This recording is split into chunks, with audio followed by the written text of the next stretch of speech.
அது வெவ்வேறு கோணத்துல அது சென்று விடும் அப்படின்னு சொல்லப்படுது. அதே காலகட்டத்தில் சுகங்கள் இரட்டைத்தன்மைகளாக அடையப்படுவதற்கு ஆசைப்படும். இந்த கிரகங்கள்லாம் இரட்டைத்தன்மைகளாக ரெண்டு இடங்கள்ல எப்படி இருக்கு, அப்ப இந்த கடையில எந்த டேஸ்ட் இருக்கு, அந்த கடையில எந்த டேஸ்ட் இருக்கு, அப்ப இங்க எந்த மாதிரி அமைப்புகள், ஒரே பாத்திரம் தான், ஒரே பலகாரம் தான், ஆனா ஐயங்கார் பேக்கரிக்கும் அமிர்தம் பேக்கரிக்கும் உள்ள வித்தியாசம் என்ன அப்படின்றத ஆராய்ச்சி பண்ற மாதிரி இந்த துலாம் ராசிக்காரர்கள் என்ன பண்ணுவாங்க அப்படின்னா, பல இடங்களில் தன்னுடைய ஆசாபாசங்களை ஏற்படுத்தி கொள்வார்கள். அதனால நிறைய பிரச்சனைகள் வருது, கண்டிப்பாக வரத்தான் செய்யுது. அதே காலத்தில் உங்களுடைய உறவுகள் எப்படி இருக்குன்னா கௌரவப்படுவார்கள். இதை இவர்கள் தவறுன்னே சொல்ல மாட்டாங்க. இது எனக்கு கௌரவம், எனக்கு தாத்தாவுக்கு 3 மனைவி இருந்தாங்க, என்னுடைய கொள்ளு தாத்தாவுக்கு 3 மனைவி இருந்தாங்க, நாங்கள் ராஜாக்கள் பரம்பரை, இந்த மாதிரிலாம் பேசிட்டு இருக்கக்கூடிய விஷயங்கள் எல்லாம் இந்த துலாம் ராசிக்கு ஆட் ஆகும்.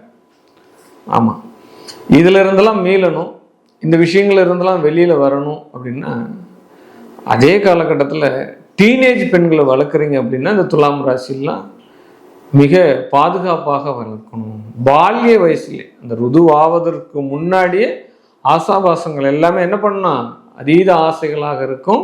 அதை நல் ஒழுக்கங்களை சொல்லி கொடுத்து வளர்க்கணும். ஆன்மீக சுற்றுலாவுக்கு செல்லணும், ஆன்மீக பாதையை சேர்ந்தெடுக்கணும். சின்ன வயசுல நீங்க என்ன பண்ணணும், அது ஏதாவது மனசுல காயத்ரி மந்திரத்தை இன்செர்ட் பண்ணிடணும், அல்ல எழுதும்போது மந்திரங்கள் எழுதுகிற பழக்கத்தை ஏற்படுத்தி கொடுக்கணும்.